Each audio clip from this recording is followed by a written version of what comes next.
Welcome to Module 8 of Week 9 for ED 1421. This week we are looking at the diversity of language that comes into the classroom and how this diversity interacts with the dominant discourse of the classroom, which is Standard Australian English, also known as SAE in its acronym form, or the lingua franca of the Australian classroom. However, we'll be exploring other languages such as Aboriginal English, Torres Strait Creole and other versions of English, and consider the challenges that students who don't have Standard Australian English as their first language and what this means for teachers in early childhood and beyond. Now I do apologise, I just have braces in my mouth, so I'm finding it difficult to talk. By the end of this module, you'll be able to identify language varieties, such as I have just mentioned, distinguish between the concepts of appropriateness and correctness, recognise the difference and deficit views of language diversity, and begin developing strategies to support all learners regardless of their language origins.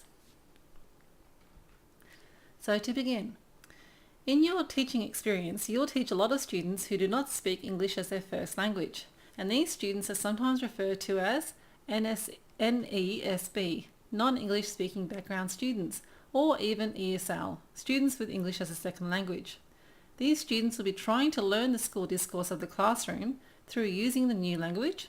You'll notice that they may cope with their peers in the playground, but may not in the classroom setting. These students are learning to become bilingual, meaning being able to speak more than one language. Bilingualism is important in the early years. The child continues to develop their first language alongside the new language or the second language. Bilingualism, in fact, is common around the globe, with many individuals knowing how to speak more than one language, sometimes up to 5 or 6.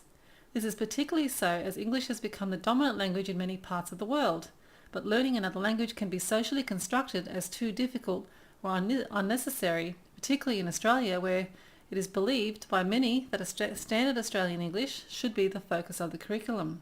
So, how did SAE become the standard?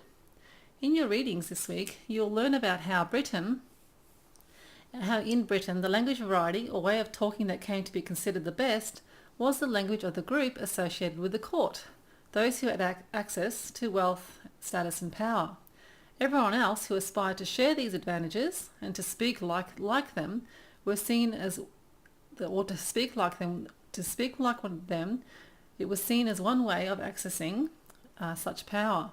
This is why there were efforts to standardise English within Australian classrooms today, to help ensure that students can participate and have access to that social power. In other words, if the students could speak English fluently, they would be able to participate in the discourse spoken by the powerful. And that's one of the reasons why it's become the dominant way of speaking, or the most valued way of speaking amongst educators around Australia. So now that we know that many languages are spoken in Australia, here are some facts which we might consider as we begin to think of working with NESB students in our early childhood education settings. So research reveals that in schools, about 25% of students are bilingual. That means about 1 in 4 students in Australian schools speak English as a second language, which that means is pretty high rate. This means that many teachers in Australia will have NESB students in their classes, meaning that teachers need to have some understanding of what it means to study in a second language and how they can take account of this in their teaching. So NESB learners in the Australian context includes Indigenous students and migrant students, including first and second generation migrant students. So all this is very important, and as there are over 200 Indigenous languages in Australia, and the recent census shows that more than 240 different languages are used in Australian homes. There you go. This is why understanding language use and its acquisition in the classroom is so important. So there is much discussion about what is the correct use of language in Australian classrooms. This is because when language is used incorrectly or misused, people can become very angry or believe that language is deteriorating or declining, as you have no doubt read about in the newspaper or on the internet or heard on television. This is because language is basically, in quote, tied up to our social identity and our views of what is right or wrong, and for this reason it can become a very emotive topic. What is important for you to, at this stage to think about is, what do you think is acceptable or unacceptable language? Have you heard someone use the word use before when referring to a group of people? And how have you felt about the use of this word? Have you even corrected them? I know I've said this word a few times in my life and heard others say it, and yeah, it often has very mixed reactions. What some linguists argue is that what is deemed as incorrect usage of language is another's way of making meaning.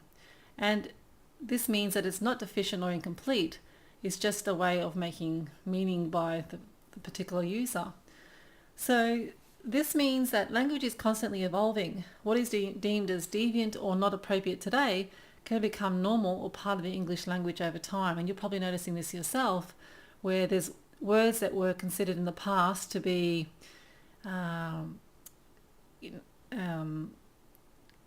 rude or like an insult or even blasphemous, today are a lot more accepted and even used in everyday speech. So there are also variations within a language known as dialect. Dialect, which is what one speaks normally, and are associated with different regions of a country and or within different social classes or groups, which is determined by who you are and where you come from. So Standard Australian English and Aboriginal English are both different dialects, and within those dialects there are many more dialects. So dialect can be seen on a continuum from the accent, so distinguished by the different speech sounds or how your voice sounds, through dialect, your different speech sounds, vocabulary and grammar, to a different language, also distinguished by different speech sounds, vocabulary and grammar. The difference between dialect and language is based on how big the differences are, which is influenced by the location of the people that are speaking it, and the sorts of things that shape their lives, which bring about changes in the language conventions they use. These changes can take a number of different forms and can result in different varieties of the same language, or over time new languages are born into that family of languages. Like you'll notice how there are some words that Victorians would use that people that live in English don't use to express a particular object or a feeling, and it just changes, according to the region that they live in. So Pidgin and Creole. The terms Pidgin and Creole are technical terms used in linguistics to describe different stages in the language use that develops. One way in which languages develop is peculiar to some colonial situations. For example, where an indigenous group needs to use the language of the dominant group, who have colonised their region, and they need to use this language for some aspect of their daily living, but the dominant group does not attempt to use theirs. In the early stages of contact, the indigenous people have to do whatever they can to get by in the unfamiliar language, because some part of their livelihood will depend on it. Therefore, they pick up bits of the new language and work out the new meanings. In the context of contact with the dominant group, they use a mixture of their own language and their version of the new language. This new language is called a pidgin, and it is not a first language for any of the speakers. It is limited to a narrow range of functions, and pidgins often die out when there is no longer any use for them. Alternatively, the pidgin may develop into a second stage called a creole, when it becomes the first language. There are many examples of creoles, for example Jamaican Creole in the West Indies, Tok Pisin in Papua New Guinea, and in Australia, Creole in the Kimberley region, and Torres Strait Creole in far north Queensland. If you take a look at these languages, you'll notice they include a lot of English, but also other words that were developed through the communication process. So what can teachers do? With all this knowledge of the language that students bring to the classroom, what can you do? Well, teachers should make explicit the language in the classroom, what is known as a lingua franca, Standard Australian English. They should incorporate the language of the playground and home life to help students begin developing their language. They should also be aware of the differences between playground fluency and the appropriate language needed to succeed in the classroom discourse, and see issues with language development as not as a deficiency in the child or adult, but as language related. The child does not yet have control of Standard Australian English, but will because they are bright and able, as I believe all children are. So there are some people in various social positions who believe that one variation of language is inferior or superior to another. Some believe, for example, that Standard Australian English is better than other dialects of English. It is social attitudes or even ideologies that create deficit views of varieties of a language that are different from the variety that is regarded as a norm. With this deficit view of the language use goes a deficit view of other aspects of the speakers of the deficient language and their social worth. Of course, it has only become the norm for a complexity of historical, cultural and social reasons that serve a particular social group or class. In other words, we attach the label normal or correct for reasons which are not social, but they are social, they are not linguistic. So we as teachers cannot ignore these social attitudes. In fact, it is very difficult to change a view once it has been learned through the members of the social group. A particular discourse that holds such a deficit view will be very ingrained within the culture, and the only way to change that is through over time accepting the through the teaching students and individuals to accept different languages as ways of making meaning rather than one being superior to another. So in other words, some people, often those in positions of power, will judge others by the language they use as indicative of all kinds of other character traits without any just cause or reason other than stereotypes. It is essential for teachers to be aware that language prejudice is a social attitude, a value judgment which could easily have been different and is not held by many other people. As G and many others argue, the danger is that these children then begin to take a deficit view of their own language and all that it encompasses, thus leading to a diminished self-worth and self-destructive behaviours.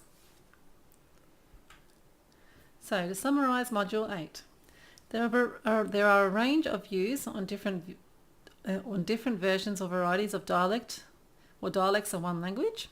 Most linguists would argue that each variety is a fully developed system. Each variety offers its speakers a range of ways of communicating as any other.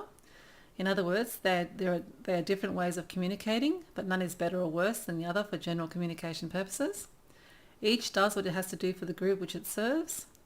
The deficit view of a language, that some languages are deficient or not as superior as other languages, is an ideology, and for this reason is only some people's opinions as they are social constructions. Teachers need to be aware that these deficit views can lead to stereotyping and marginalisation, and even the eventual disappearance of a language. Thus, having an understanding of the diversity of languages that students bring in the classroom, and how some may have English as a second language or even third, fourth or fifth, means that as teachers we need to create learning environments that harness students' languages and integrate Standard Australian English. So, if you have any further questions, please post questions about the subject or this module in the frequently asked questions located in LearnJCU, or contact me directly. See the subject outline, the LibGuide, LearnJCU and Facebook for further contact details and information about this subject. Thank you for listening to Module 8, Linguistic Diversity Among Young Children. Next week, I will present the second last video called Module 9, Classroom Text and Authority. Please subscribe and comment. Any feedback is appreciated. Thank you. Bye for now.